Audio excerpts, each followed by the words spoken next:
It's the Opperman Report. And now, here is investigator Ed Opperman. Okay, welcome to the Opperman Report. I'm your host, Private Investigator Ed Opperman. You could find me at Opperman Investigations and Digital Forensic Consulting, either through my website, emailrevealer.com, or just email me directly at oppermaninvestigations@gmail.com. Our archives are always free at Spreaker.com. I do a live show Friday night, a solo show where I just babble on like an idiot, but people seem to enjoy it. And if you go there and look up Opperman Report, Spreaker, Covert Action, Jeremy Kuzmarov, you'll find our previous interview with Jeremy Kuzmarov. Now, you can find him at jeremykuzmarov.com. He's written a ton of great books, okay, that are right up our alley. Okay, Obama's Unending Wars. Oh, Obama, what a great guy. But Obama's Unending Wars. Modernizing Repression, Police Training, and Nation Building in the American Century. We just had on those guys with Stop Cop City. This is something we should all be concerned about. Check out Jeremy's book on the topic. The Myth of the Addicted Army. I'd love to have you come back and talk about that. Vietnam and the Modern War on Drugs. And the Russians are coming. Again, the first Cold War as tragedy, the second as farce. Jeremy Kuzmarov, are you there? Yes, I'm here. Yeah, it's great to be with you. Yeah, man, great to have you back. And like I said, anytime you want to come back, I'll have you right back. Right, yeah, I'd love to discuss the myth of the addicted army sometime. Oh, yeah. Because I'll tell you, dude, I'm falling for that myth, okay? So straighten me out on that. I'd love to hear what the real story is on that. But remind the audience, who is Jeremy Kuzmarov? Well, currently I'm the managing editor of Covert Action magazine. I have a background, in working in higher education, and I've researched these kind of gray areas of U.S. foreign policy, and tried to puncture, certain myths that prevail on the dominant media, including with regards to political figure like Obama, or I guess the saintly image of Obama. And I'm currently working on a book on Bill Clinton, so these kind of liberal heroes, I guess, showing the truth behind them and the hypocrisy and double standard that we see. So, check us out. Covert Action magazine. The magazine focuses on trying to expose covert action and provide critical analysis on U.S. foreign policy. And it was named after a famous CIA whistleblower, Philip Agee, had started the magazine in the late 70s. Yeah, last time we had you on, we pretty much focused on how just about every presidency has been run by the CIA. So that's what we're going to find in the new Clinton book? Yes, I believe Clinton was recruited into the CIA when he was a student at Oxford, and this was admitted by Cord Meyer Jr., who was a well-known CIA agent. And Clinton was sent on a secret mission because his roommate at Oxford was Strobe Talbot, who was very high in the State Department when he was president, and came from a very influential family in Ohio who had connection with I believe I have to double check. I think it was his grandfather had been very high in the Pentagon, and he was very well connected in the CIA, probably. And they were sent to smuggle Nikita Khrushchev's memoirs out of Russia, because that was a boon for the CIA, because Khrushchev had denounced Stalin and painted the Soviet Union very negatively, and that's where it started. And then Clinton, the book will go into the cover-up around the MENA drug trafficking operation in the 80s that was part of the Iran-Contra affair, and illicit drug and arms smuggling to Nicaraguan Contras, which took place in Arkansas when Clinton was the governor, and Clinton helped cover that up. So he did services for the agency, and then when he was president, he continued to support. He kind of supported the revitalization of the CIA after the end of the Cold War, when many were saying the CIA should be abolished, and are calling for scaling. Robert McNamara called a peace dividend, but Clinton ended up, expanding the military budgets and promoting all these humanitarian interventions, as they called them. So the book goes into that. That crime bill, all that kind of stuff. But now, does this explain this smuggling of these memoirs? Does that explain his trip to Moscow? They're doing for his honeymoon, I think, right? Yeah, well, no, this was before he was Okay. married, before he was a student at Yale. Yeah, because his family was not wealthy, so everybody wondered how he could afford to travel. Because he traveled in Eastern Europe and Moscow, and with Strobe Talbot, who we pretty much know was CIA, and Cordmeyer Jr. though admitted years later that Clinton had been recruited into the CIA, and the CIA paid for that trip. So. We know pretty well that that's when his relationship with the CIA started, and it's alleged that he was an informant on the anti-war movement, the Vietnam anti-war movement, and then we see that relationship pay dividend in the 80s when he supported the Iran-Contra operations from Arkansas as the governor. Before we get to, because the topic, before we forget, the topic of today's show was the CIA behind the Jonestown Massacre. But real quick, Covert Action Magazine. Tell us about Covert Action Magazine and how important it is. I think it's an important magazine because it's the only magazine that's really dedicated to exposing the CIA and the corruption of the deep state and providing good, empirical research. I mean, there are a lot of theories out there. We try and provide evidence and facts to verify some of those theories, and also that's focusing on U.S. foreign policy and the political economic dimensions that underlay a lot of U.S. Military and foreign policy interventions and the impact in wide regions across the globe. So there's no single magazine focusing on that. And the magazine was founded in the 70s by Philip Agee, who had served with the CIA in Latin America, and he grew disaffected with the agency's practices. And in fact, he considered it to be a criminal conspiracy that they were carrying out criminal activities in these countries he was operating in, and he witnessed it firsthand that they were violating the law repeatedly, that they were supporting right-wing coups, they were trampling on democracy in those countries, and they were trying to promote the interests of U.S.-based multinational corporations at the expense of local businesses and the local economy. And he couldn't stomach it. He wrote his memoir, Inside the Company, a CIA diary, and then he was kind of on the run because he started naming names. Of course, the CIA wasn't happy at all that he'd written this tell-all expose and accused them of criminal activity and exposed criminal activity. And he also felt it was important to name the name. He felt that these people were criminals and that they were traitors to the United States. They had betrayed the U.S. Constitution, and they should be called out and held accountable for their crimes.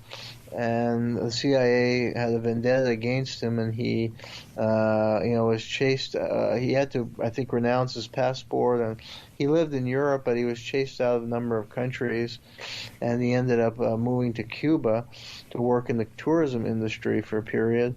But he supported this magazine with journalist Lew Wolf, who had worked in the underground press during the Vietnam War era, and it was devoted to exposing CIA operations and exposing. There was a column naming names that outed CIA agents, although it drew on public records and declassified documents.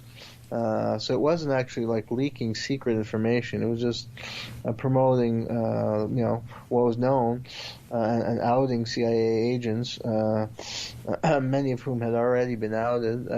But to expose this to the public. And it broadened over the years to provide a general critical analysis of U.S.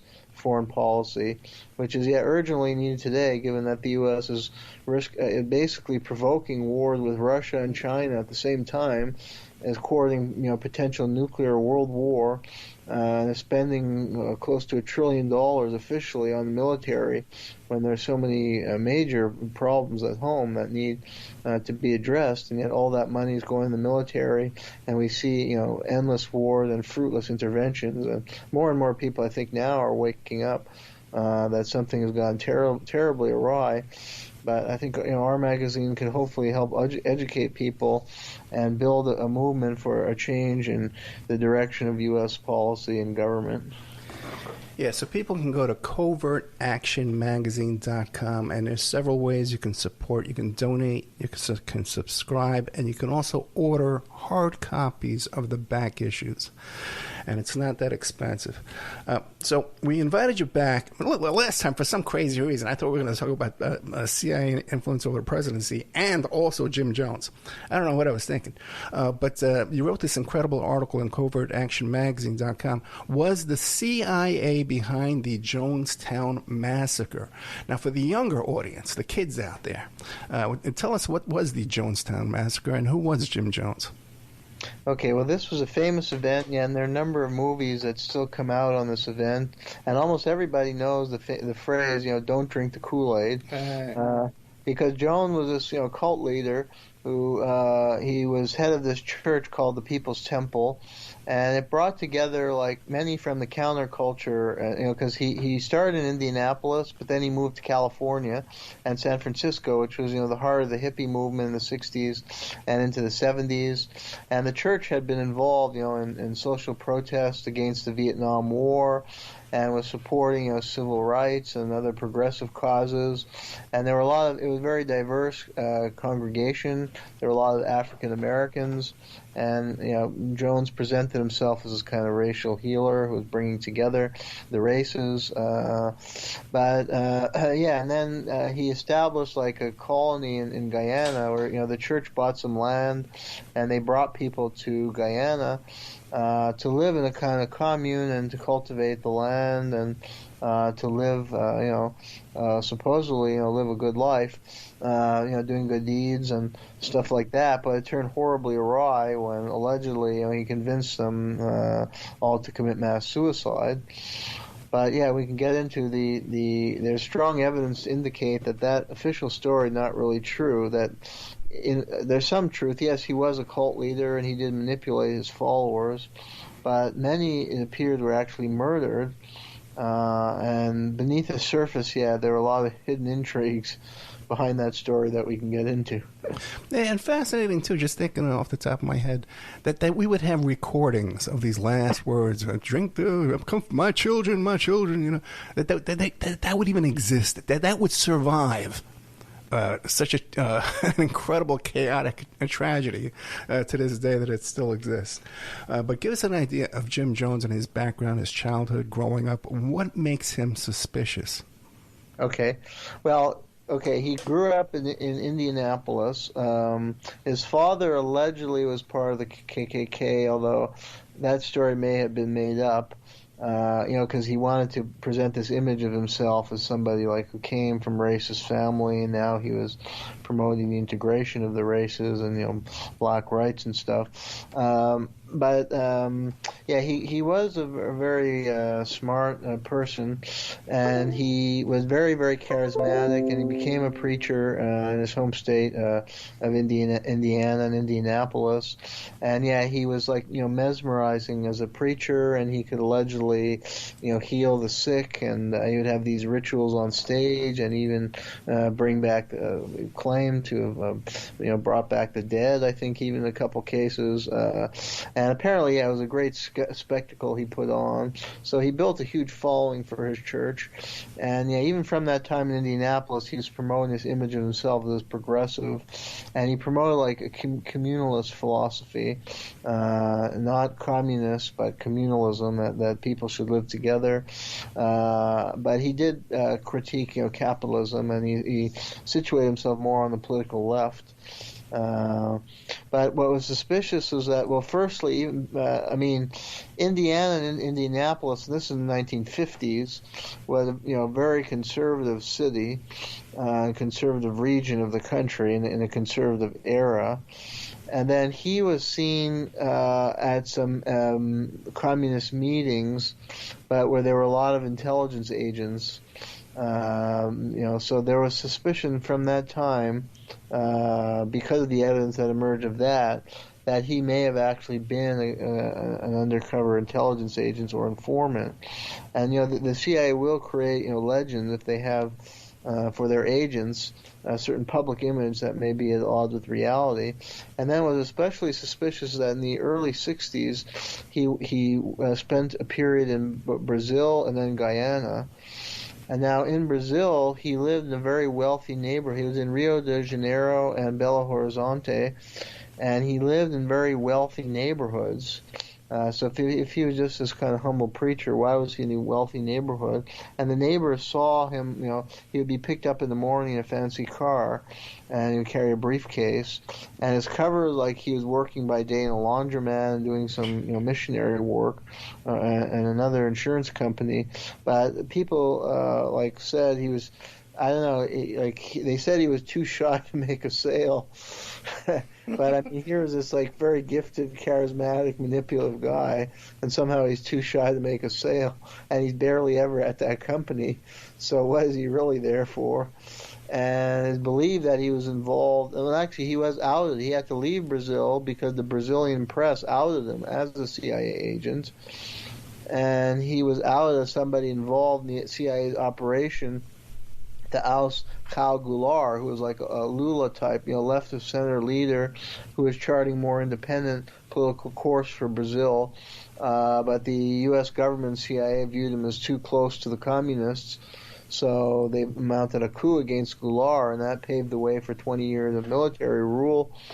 And Jones appeared to have been part of that covert operation. Yeah, and the one other major suspicious thing was that he would live next to and was close with Dan Mitrione, and the two had gone back, had known each other from their time in Indiana. Mitrione had been police chief in Richmond, Indiana, but Mitrione is known to be a CIA agent who was worked for the USAID's Office of Public Safety, which was a CIA front operation to train the police and secret police of governments that the U.S. was either propping up in the Cold War, or the secret police in government like that of Goulart, where they were planning a regime change or a coup, and they wanted to cultivate loyalty in the police to carry out the coup or to support the coup. So Mitrione was known to be a CIA agent, and that was his very close friend, and they just happened to be together in Brazil. And then when he went to Guyana, he forged a close relationship with Forbes Burnham. Now in Guyana in the 60s, Guyana achieved its independence from Great Britain, and their first leader was a guy named Cheddi Jagan. Their division between the Indian and black population in Guyana. And Cheddi Jagan was an Indian and a socialist, and the CIA and U.S. government didn't like him, so they plotted a coup against him, and they promoted Forbes Burnham. And they claimed to be, for black power, because Forbes Burnham was an Afro-Guyanese, and he promoted black power, but it was very superficial.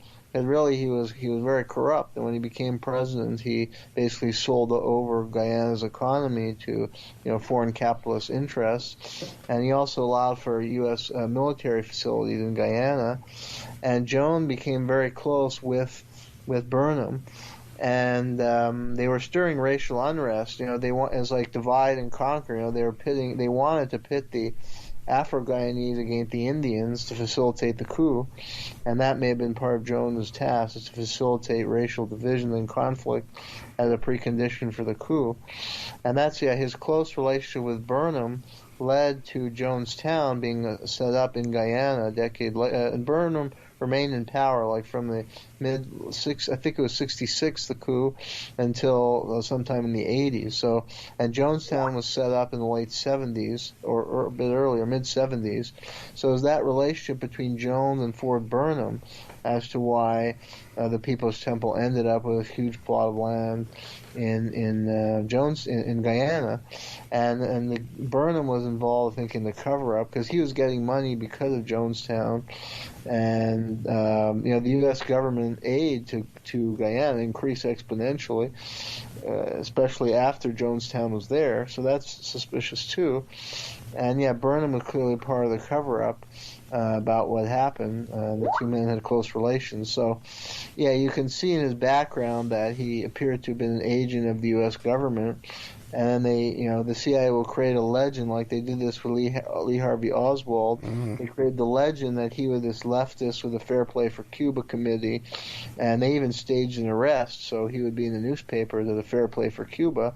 But very likely, new evidence is confirming that Oswald was a deep cover CIA agent, and that was part of an effort to create a legend about him. So I think the same thing with Jones, and they may, Jones played up again this image that he was for civil rights and anti-Vietnam, and it was a way to establish this legend for himself, when all along he was doing the bidding of the CIA and the U.S. government. And part of it may have been the whole thing was to discredit the left, like with in the counterculture, by associating a left-wing movement with a figure like Jones, just like with Charles Manson. There's growing evidence that Charles Manson had connection with the CIA and may have been part of the MK Ultra. There's a book by Tom O'Neill that goes into this, a recent book that's very, very well researched. And so you can see a parallel in the two cases, is that they're trying to discredit and destroy, and that would be a project of the CIA. SLA, too, would be another example. Yeah. Yeah. Exactly. They support these fringe groups and extreme acts of violence, so there's a very negative connotation associated, like with the hippie movement and the counterculture, that it's associated with these cult leaders and deranged, violent groups, when really those movements had been about peace and ending the Vietnam War and developing a more peaceful society. Yeah, but before we get too far ahead, I did a whole show about Dan Mitrione with Joseph Green, who's a very well-respected author and researcher. And at Mitrione's funeral, people like Frank Sinatra and Jerry Lewis, it was a huge funeral. So fascinating connection there. Yeah. Right? Definitely. Now, what about when Jones was in San Francisco and the United States? He had a lot of government funding, a lot of all kinds of foster children kind of deals and all kind of stuff going on. Yes, and with the Mitrione, that would be odd for a small-town police chief to have all these luminaries at his funeral, and who knew him.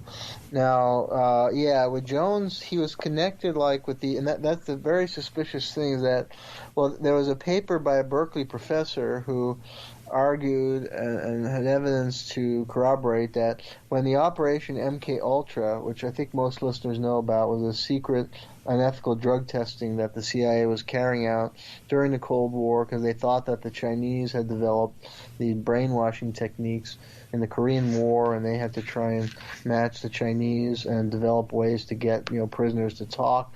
They did all these kind of unethical drug experiments.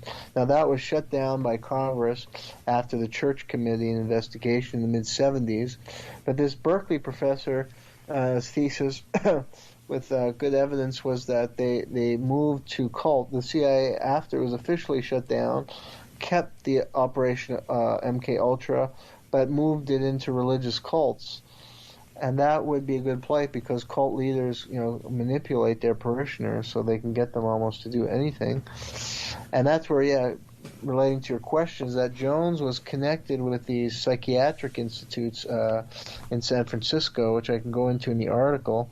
And there's suspicion and evidence to, I wouldn't say confirm, but to strongly suggest the suspicion is warranted, that Jonestown was set up, that there was a side to the Jonestown colony where they were carrying out MK Ultra type experiments.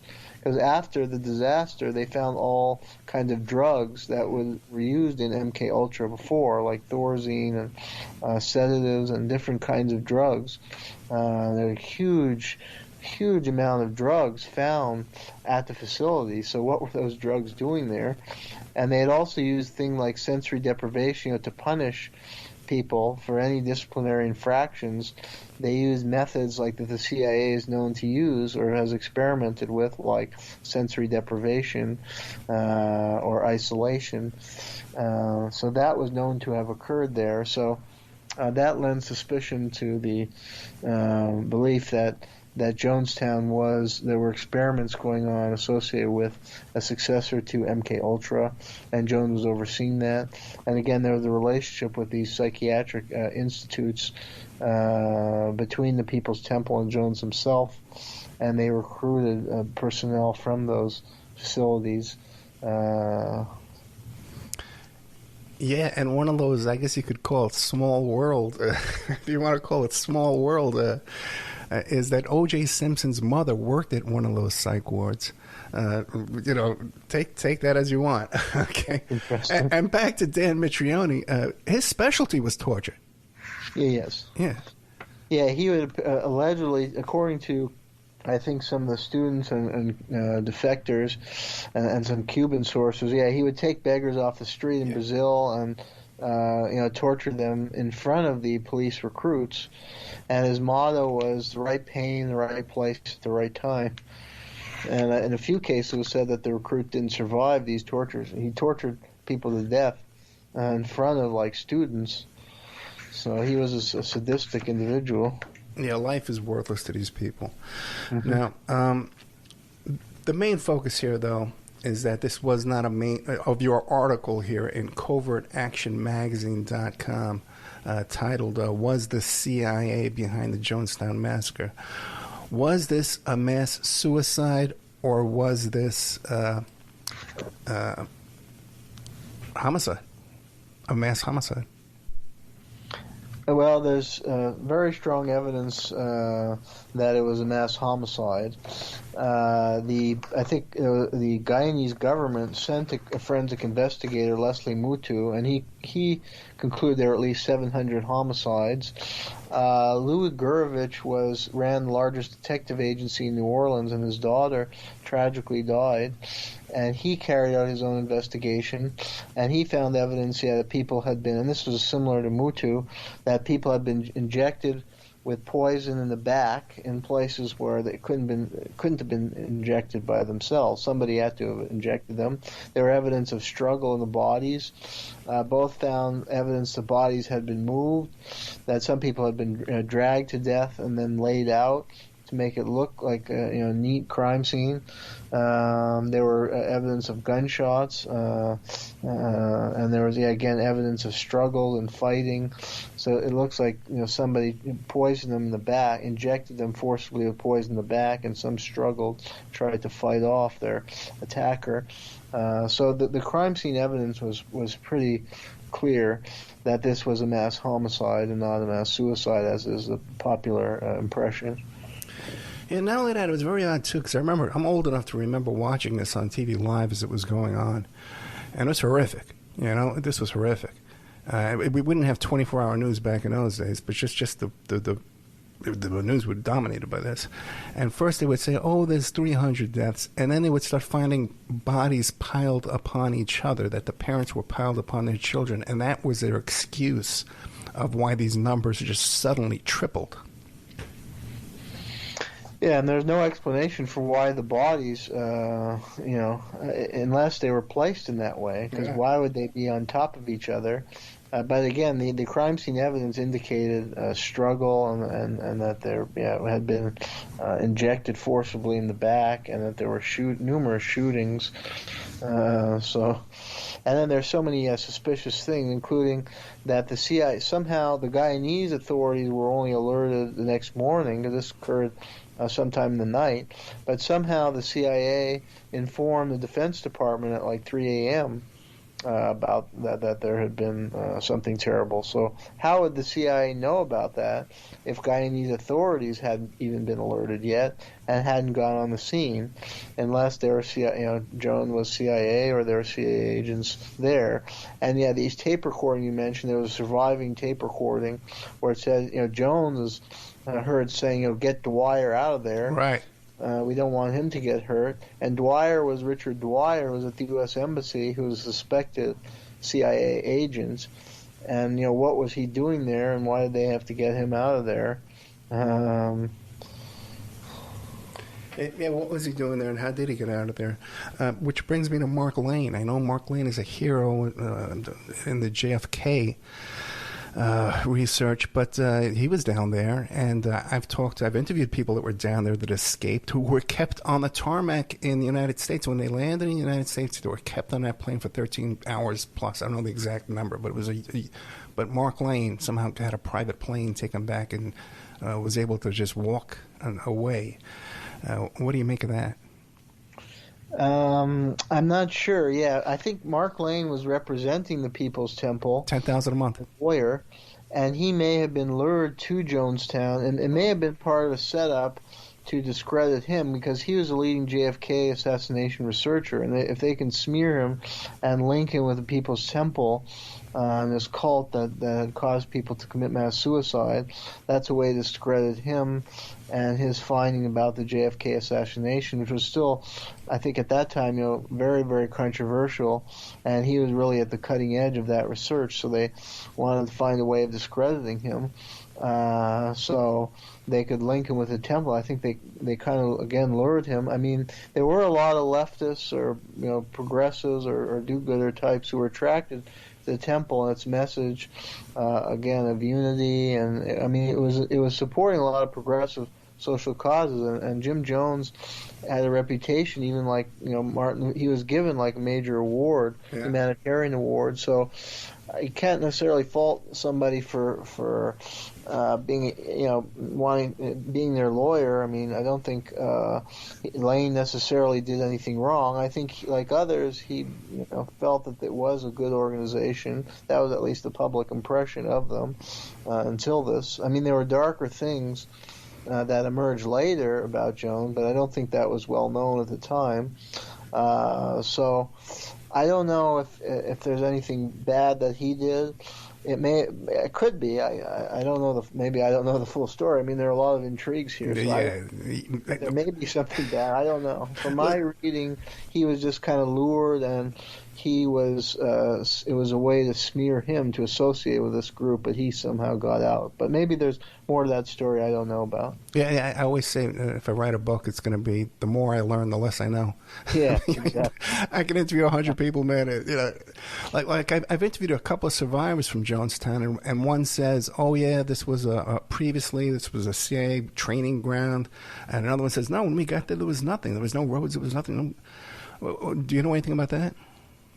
Well, I think there may have been.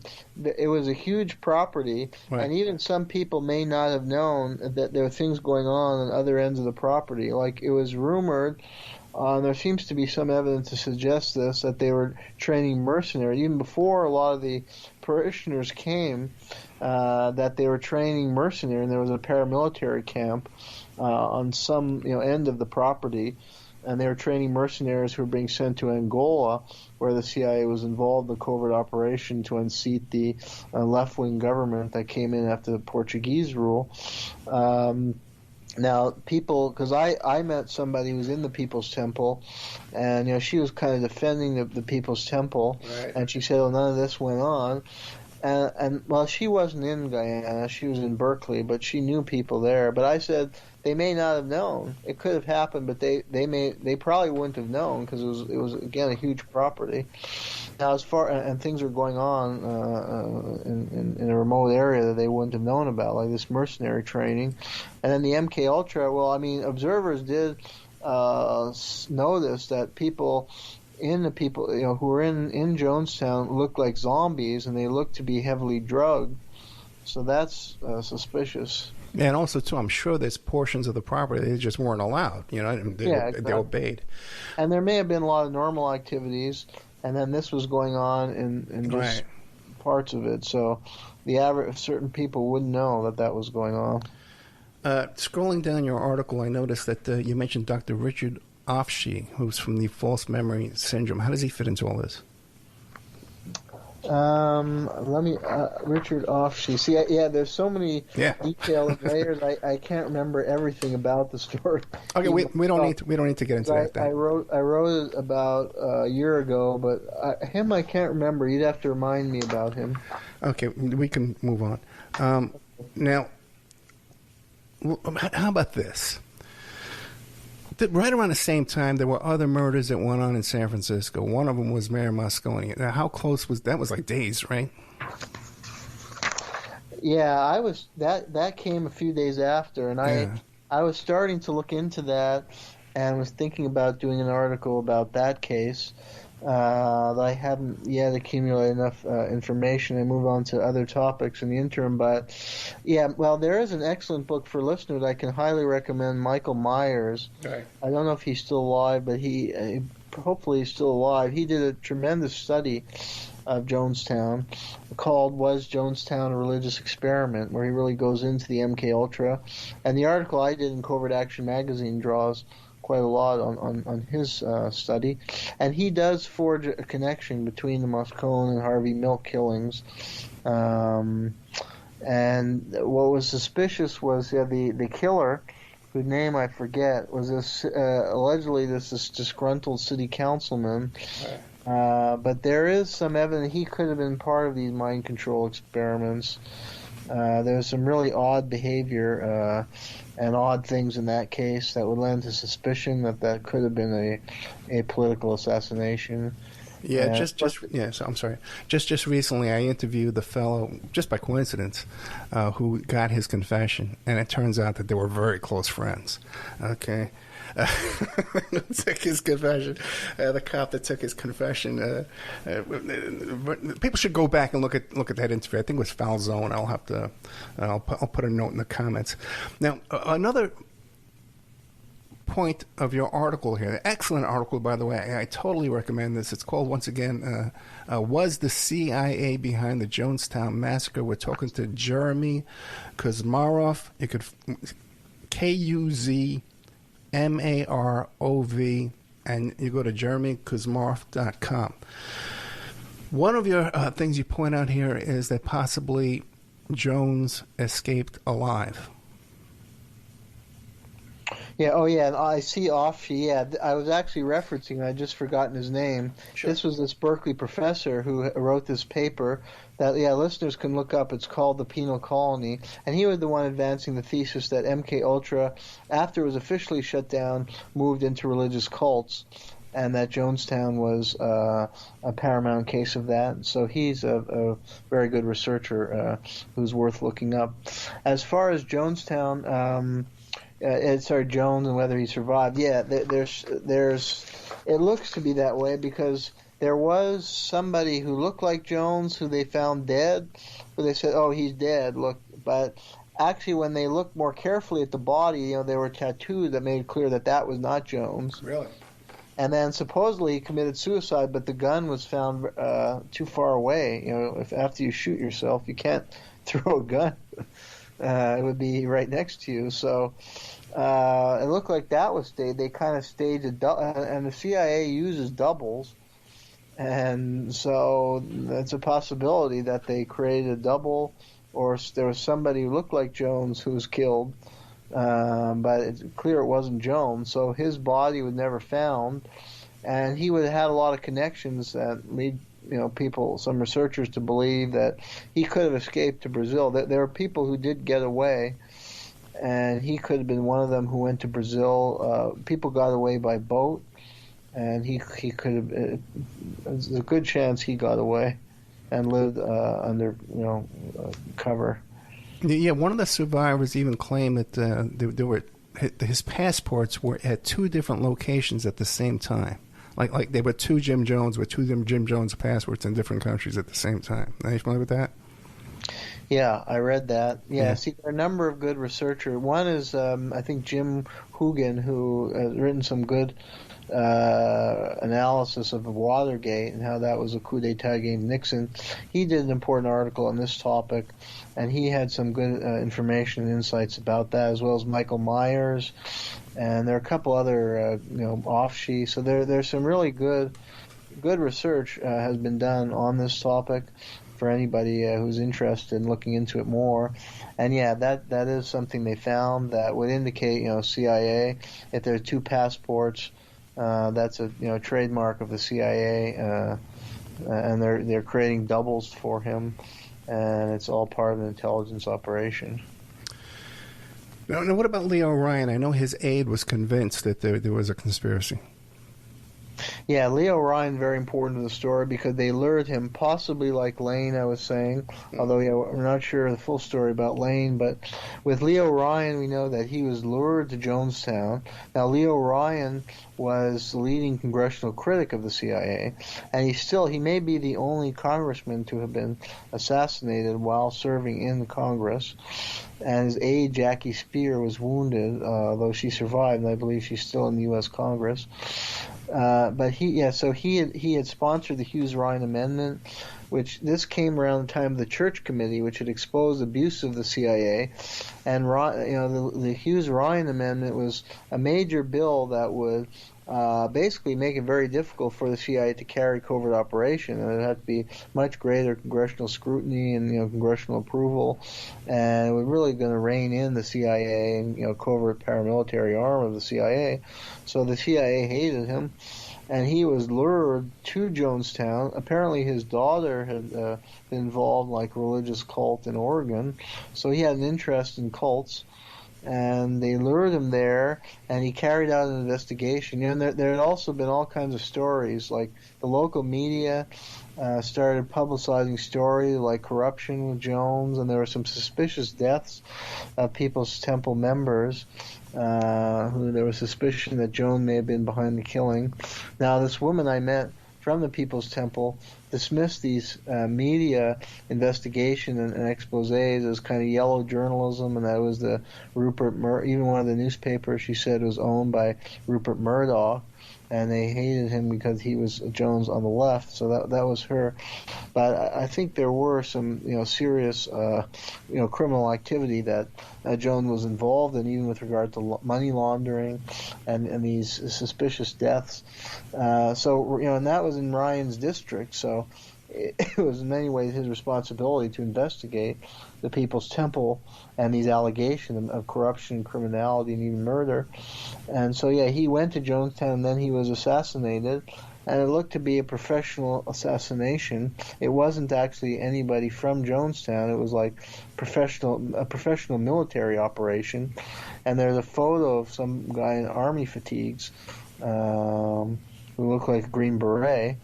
And so Ryan was assassinated. That was, I think, important to this whole story, and that could have been one of the motives behind the whole thing, a way to get rid of the major congressional critic of the CIA. And then what? And then they clean up the camp by killing everybody? There may have been several agendas at play, so that was one of them.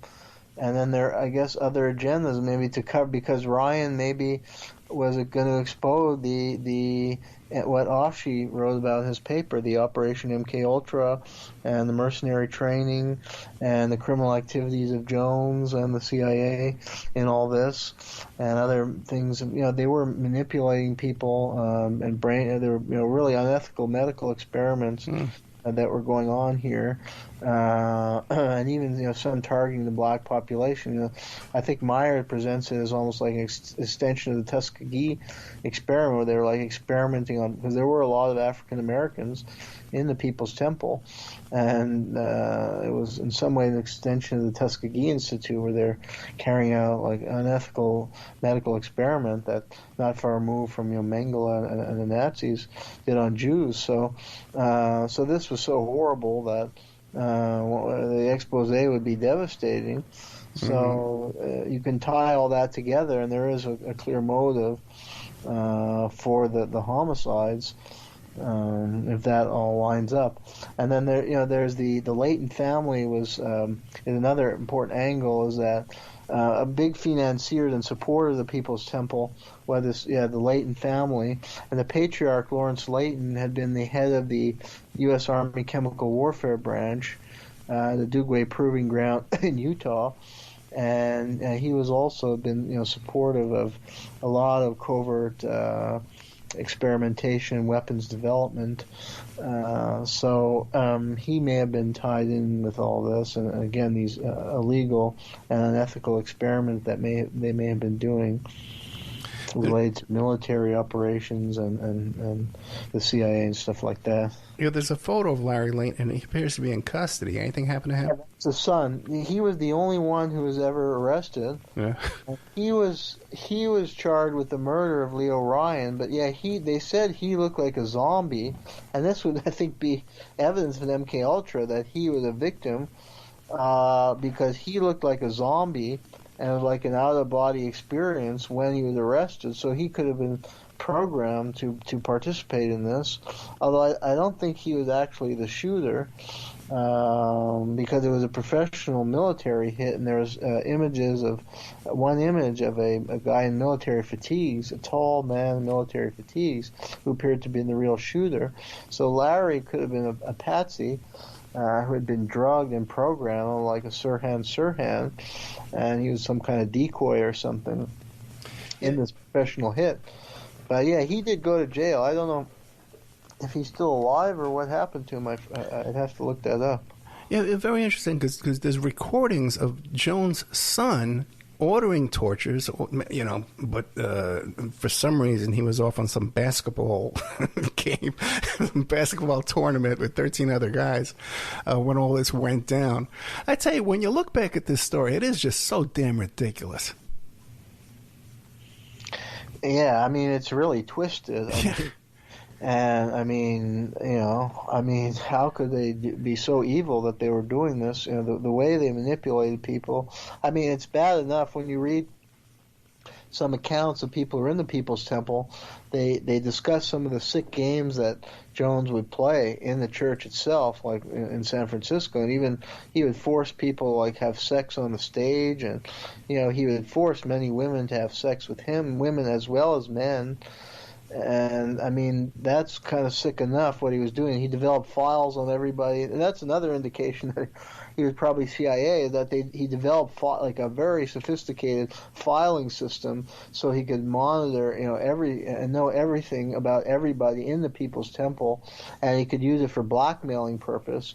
And he would even trick them into signing their names. Like he would have them sign their name on a blank paper, and then it would insert, that they had committed all these crimes. So if they were ever going to leak any information, they would say, "Oh, look, you've admitted to all these crimes. You're going to go to jail. You better keep quiet."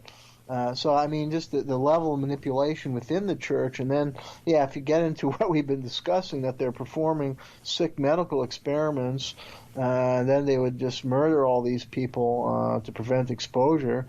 It's a horrifying story overall. I mean, it's bad enough to think that people might be led into mass suicide. Yeah.